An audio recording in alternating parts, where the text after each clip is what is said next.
Bueno, para abordar este tema me gustaría iniciar con dos preguntas. Eh, ¿Qué es lo que se defiende en los estudios culturales latinoamericanos? ¿Una etiqueta o el pensamiento crítico latinoamericano? Para abordar este tema también me gustaría arrancar con la concepción de cultura que se tiene desde los estudios culturales.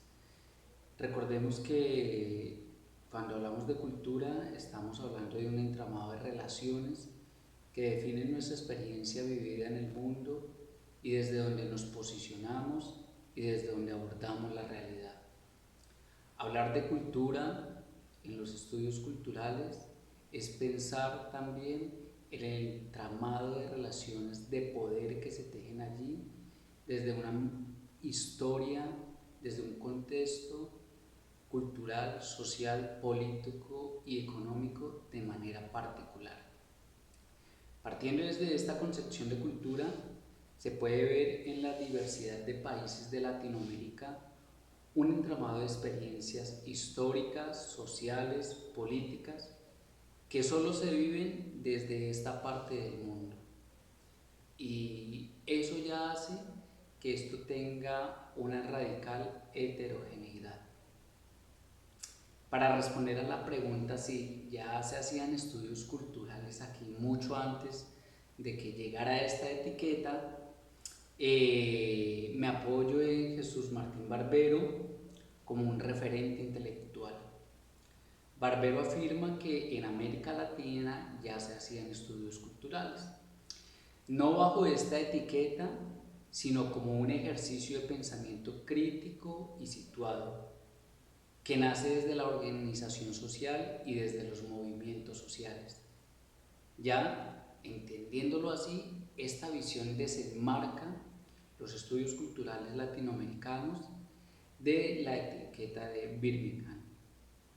Bueno, ¿y cuáles son las razones por las que Barbero dice que ya aquí en América Latina hacíamos estudios culturales? Pues bien, recordemos que América Latina más o menos en la década del 50 está sufriendo una serie de transformaciones sociales. En 1959 triunfa la Revolución Cubana.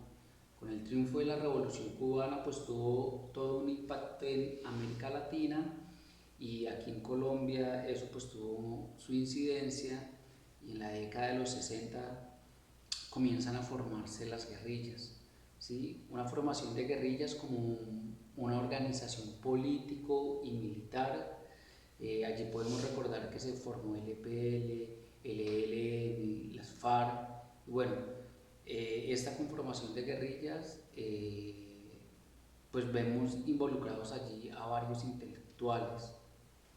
Y no solamente aquí en Colombia, ¿no? A nivel de Latinoamérica, pues comienzan a formarse una serie de movimientos guerrilleros que son conocidos como los movimientos de primera generación. Y pues esto fue algo importante porque pues al formarse estos movimientos guerrilleros y toda su incidencia que tuvieron en el contexto latinoamericano, Estados Unidos, digámoslo así, que comienza toda una oleada de seguridad nacional que dio paso a una serie de golpes militares, ¿sí? Una serie de golpes militares que comenzaron con la estigmatización del enemigo interno. Recordemos también que aquí en Colombia Camilo Torres buscó un diálogo entre cristianos y marxistas con la finalidad de conformar un proyecto político revolucionario. Bueno, recordemos también que en Brasil Paulo Freire, que es un destacado defensor de la pedagogía crítica, también propuso la pedagogía del oprimido. ¿Sí?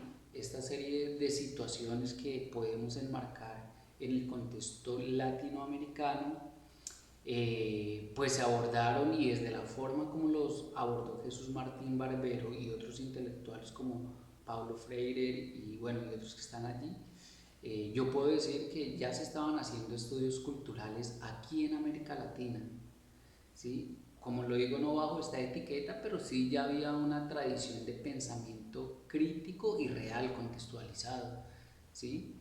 Y ya bueno, de esta manera cuando llegan los estudios culturales, ya se habían abordado los temas de cultura, cultura popular, relaciones de poder, intervención política, ya aquí se habían gestado una serie de cosas nuevas y bueno, los estudios culturales y los planteamientos de la escuela Birmingham vienen y se encuentran pues con lo que ya se había fraguado aquí y pues dan, digámoslo así, que un nuevo horizonte, una nueva perspectiva hacia los estudios culturales latinoamericanos.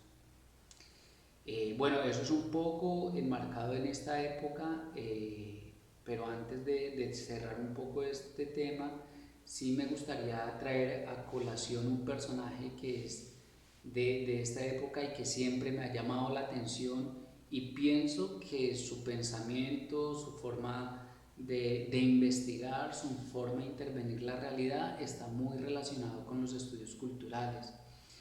Y estoy hablando de Edgar Barrero Cuéllar, colombiano, escritor, psicólogo social, es magíster en filosofía y bueno, Edgar Barrero desde su forma de investigar y bueno, la literatura que ha producido en sus artículos, en sus libros, aborda algunas problemáticas a nivel latinoamericano.